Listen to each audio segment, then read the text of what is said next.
Okay, we're at the potluck, the plant-based potluck, where I'm getting a chance to talk to some people who are living a lifestyle where they've been eating plant-based. And today we are with Jenna. Jenna. Nice to meet you, Jenna. Happy to be here. Thank you for talking with us. Like the first question I ask everyone is, how long have you been plant-based? Almost 2 years. I transitioned a couple summers ago and never looking back. Is there an event or something that happened that triggered that? Yeah, so my brother started reading Dr. Greger's book, How Not to Die, and then he's like, hey, you should really check this out. I think it's important. And of course, I sort of put it off for a couple months, and then my brother's getting really into it, and I started reading Dr. Greger's stuff, and I was like, wow, this makes total sense. And my brother was feeling great, and I'm like, why not? Because I'm not feeling so great in life, so I just started making the transition after he did. And the science and the evidence just really made sense to me. So, and I feel really great now, of course. And what are some of the signs of you feeling great? The signs of me feeling great. Energy, a lot less mood swings, so much less anxiety. Finally, don't have acne for the first time in my adult life. So that's been amazing. That's probably one of the more important things, wouldn't it be, or could it be? The acne. Yeah. Well, it's good because you feel more confident and you don't have to wear as much makeup if that's a pressure for you. And it's good to feel like you look good and also feel good. So on the inside and the outside. Nice. So, sorry, I didn't want to interrupt there, but is there other advantages that you found that going plant-based maybe you didn't think of that happened, and then all of a sudden, hey, that's getting better too? I'm really active, and I find that I'm putting on a lot more muscle now. And like, I've always been pretty active. I'd say I'm my most active now that I've ever been. And like, I'm also the most like fit that I've ever been, mainly because I'm keeping such a healthy lifestyle overall. So I think I have the most muscle that I've ever had in my life, which is not what you typically think when you start to go plant-based, because we're told that, you need all this protein from meat, and that, if you're vegan, you might not be getting enough, which is obviously, all of that is not true. And so, yeah, I'm super fit. What sports do you play or participate, or what fitness program? Well, it's more like on my downtime. So I do hula hooping. I try to bike as much as possible now it's summer. What else am I doing? A lot of yoga, dancing, nice. Pick up ultimate. So just like various like things, whatever summer kind of throws at me. And nice.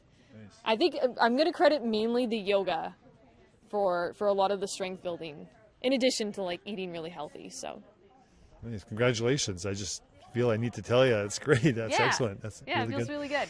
What are some of the disadvantages or some of the drawbacks of going plant-based? I think it's important to look at the other side of the balance. It is important. A couple things. So, I mean, number one is maybe like your family, friends. That can cause kind of a divide because a lot of eating is very social. And it's like, hey, we're going out for wings. Hey, we're going to this restaurant to have beers. And you're like, oh, I don't really believe in eating that way anymore. And everyone's going to do that. And then you have to explain why you're not able to eat certain things, and your family might not be on board with all of it. So that can be really hard, obviously, for a lot of us here. That's why we go to these meetups, to find community. Mm-hmm. And I also found the transition to going plant-based was a little difficult. I had some digestive symptoms at first, which nobody really warned me about. And I was like, wow, my digestive system's like really weird. Mm-hmm. And sometimes like, even now I find I'm still going through like I guess what I think is a detoxification process. Like, your body's getting rid of a lot of stuff when you are eating healthier, and that can cause some kind of transition upsets, especially like in the stomach and even mentally and physically. You'll find your body going through lots of changes. So you have to be really patient because sometimes your body's not super happy right away even if you're eating very healthy. Mm-hmm. So that can be a challenge. Nice. And what do you do? Really important, really neat points. And I empathize with you. And I'm nodding my head because I'm going through some similar things. What do you do when you fall off the wagon, or if you get off track? Do you have any tips or tricks on how to how to get back, or did you ever fall off track? Or? Oh yeah, for sure. Like when I went traveling last summer, I definitely found that when I came back, I was eating a ton of snacks where I was traveling and just like very unhealthy food. And then I had built up a taste for the salty, sugary stuff again. I was like, oh, I have to go away from that. So I think the focus really for me is like every time I fall off the wagon, which I inevitably do, mainly with like sugar and chocolate, you know, not to beat yourself up and just focus on, like Dr. Greger always says, do the best you can with what you have. So my focus is always to do the best I can with what I have. So if I fall off, I'm not going to like freak out. I'm just going to be like, no, tomorrow I'm going to eat healthier. So it's always a focus on how can I do better, not like on what I should avoid. And I think that positive reinforcement is how you keep going with such a, sometimes what can be a strict lifestyle. Right. Are there other doctors or other experts that you follow online, or? I mean, I've mostly been following Dr. Greger. I kind of just hear from other people who they really like. My dad really likes Dr. Clapper, so he talks a lot about Dr. Clapper. I'm mainly just a Dr. Greger fan and kind of just follow his teachings as much as possible and see his, weekly updates or whatever. So, but I appreciate all the scientists out there who are doing this work. And he has a website called nutritionalfacts.org, correct? Yeah, it's nutritionfacts.org. It's a really, really amazing website. Nutritionfacts.org. Yeah. And what is that website? Or do you follow that website? Oh yeah, like what's the content? So basically it's made up of videos on various health topics that it covers everything you could want to know about. So if you can, it's almost like a Google of nutrition. So you just type in, hey, I have a cold. What kind of foods can I eat for a cold that's evidence-based? And the unique thing about his website is that he basically produces these videos in a way that he takes the peer-reviewed scientific articles and he throws it into a video form, and he says, okay, well, what are the scientists saying? What is the evidence, the latest evidence out there for what we can best eat for, some condition or health problem?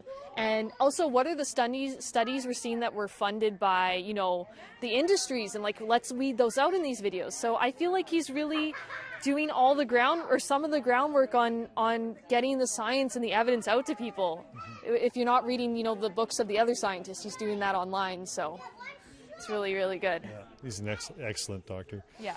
Well, thank you so much, Jenna. I have one last question before we go, and it's just where you see yourself with this plant-based lifestyle moving forward in the future, and maybe how do you see yourself within that lifestyle? Yeah, I mean, so this lifestyle has changed everything for me. I'm growing my first organic garden. So now I'm really actually growing the own food that I'm going to eat with no chemicals. So that's really the next step, is to harvest my garden at the end of the summer and cook fresh meals. And, I'm starting to really learn a lot about what's happening to the animals, and it's making me very, very sad. And I want to get more into that side as well, because I started for the health, but now I'm realizing it's a much bigger thing. It's about, other living things suffering, and it's about the environment. It's our health and everything, the way we live, it's all interconnected. So I really just want to push forward with this and see how I can bring it to other people and other areas of my life, if that makes sense. Yeah. Well, thank you so much, Jenna. I've learned so much listening to you. Thanks for your time. Thank you so much.